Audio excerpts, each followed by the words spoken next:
Glenn Nuevo po, kumusta ho kayo? Hoy, salamat nga ho pala sa mga OFWs, sa mga senior citizen na mga nagpapabot po sa atin ng mensahe, nakikinig sa atin, mga nakikibalita sa Philippine National Police, ano ho, sa mga nangyayari sa ating bayan. Salamat ho ha sa pagbati ho ninyo sa akin. Anyway, si Brigadier General Jean Fajardo out na raw sa Philippine National Police bilang spokesperson. Hindi na ho siya bago na ho sa ating pong lahat, si General Jean Fajardo, dahil lagi po siyang nasa tabi ng kung sino man pong maging PNP chief. Si Ma'am Jean Fajardo ang isa po sa pinakamatagal, baka nga po pinakamatagal talaga yan ho. Kasi nag-serve po siya noong 2022 if I'm not mistaken. Nagsimula po yan kay General Azurin, diba? Rodolfo Azurin. Then sumunod po kay General Acorda. Then after po niyan, sinundan po ni General Francisco Marbil.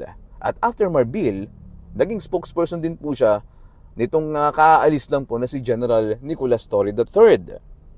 Tapos, in-announce po ni bagong OIC ho ng PNP na si Lieutenant General Jose Nartates na hindi naman daw na ho kailangan ng PNP spokesperson kasi meron na nga raw pong hepe ng Public Information Office who is si Brigadier General Randolph Tuanyo. Sir Randy kung tawagin ho nila sa amin.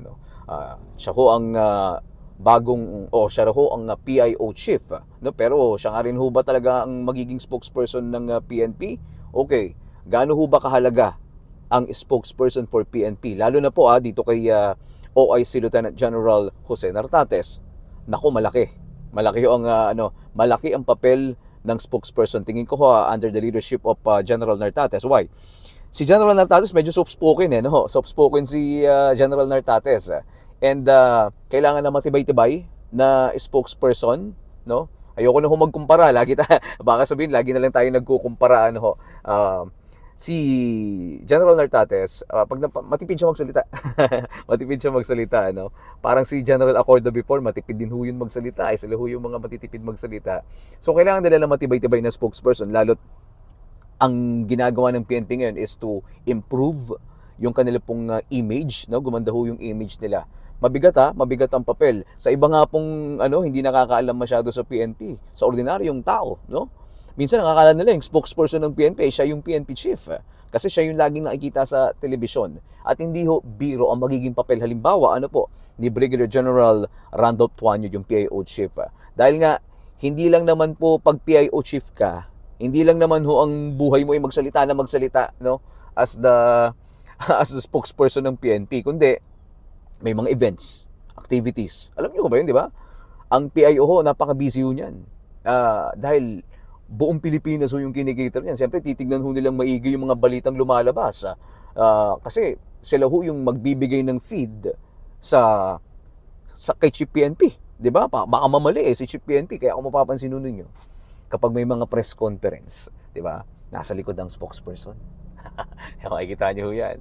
Nasa likod may bubulong-bulong pa yan. Yan yung trabaho ho nila yan So, ho dyan? Which is walang mali. Yan ho talaga ang trabaho ng PNP spokesperson. Kaya mabigat. Yun nga lang, napansin ko, si Ma'am Jean Fajardo, dahil nga hindi na siya spokesperson, siya ho ay mananatili as the controller of the PNP. Magandang araw po pag ang controllership ay mapunta sa babae. Mas masinop daw kasi sa pera. Agree ba kayo ron? Ayan, di ba? Sabi ko nila. So, ngayon, medyo mabigat yung pupunuan ni General Randolph Tuanyo as the spokesperson or PIO chief ng PNP. Why? Abogada ho kasi si Ma'am Jean Fajardo. No, medyo may lamang ho siya ron. Kapag abogado ka, syempre, alam mo yung legalities, medyo hindi ka prone sa mga mali, no? Hindi ka prone na makasuhan o bigla ka na lang masermonan ng hepe mo sa PNP, So may lamang ka na kagad kapag ikaw ho ay abogado. Pangalawa, talagang na master nung ni Ma'am Jean Fajardo, we call her Ma'am Jean sa PNP, no? We call her Ma'am Jean. Na master po ni Ma'am Jean Fajardo yung paikipag-ugnayan sa media. Hindi kagad siya bumibigay sa mga matitinik na tanong, sa mga matatalim na tanong. Very siya. Kaya niya pong i-control ang tempo. Medyo may talento ang si Ma'am Jean Fajardo as the spokesperson ng PNP. Hindi po siya pikon. Kahit anong iba to mong tanong sa kanya, she can answer it. 'di ba, ng maayos at hindi kanya ihang. Very, pag tinext mo siya, nagre-reply naman, in fairness. Though minsan hindi. Yan, nagre-reply naman ho siya. Kumbaga, media friendly.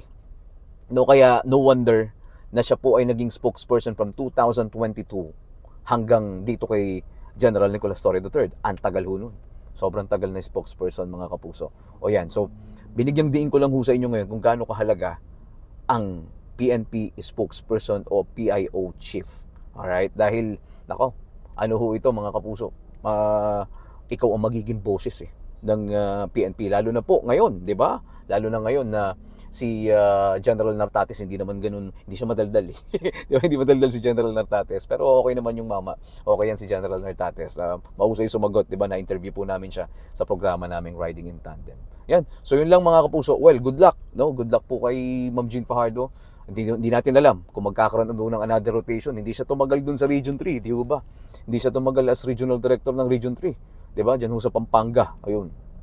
So, siya ay nalipat as controller. Tapos, ngayon nga, inalis na po sa kanya yung puder bilang spokesperson. Yan. So, ngayon, mga kapuso kayo, babasahin ko po ang inyong mga komento ha. Sobrang natutuwa ako sa mga comments ho ninyo. Walang hate. Ano lang tayo, sports lang ho tayo dito. Kung gusto nyo ho na mga ganito pa ho mga content, like and subscribe and share ho, mga kapuso. Ano ho, para at least ganahan pa tayo, pumush pa ho tayo, patuloy ho tayo magbabantay at para ho sa mga on the ground na mga balita, hindi lang po sa PNP kundi sa iba pa pong nangyayari sa ating bayan. Muli po, maraming salamat po sa inyo. Mag-ingat po tayong lahat.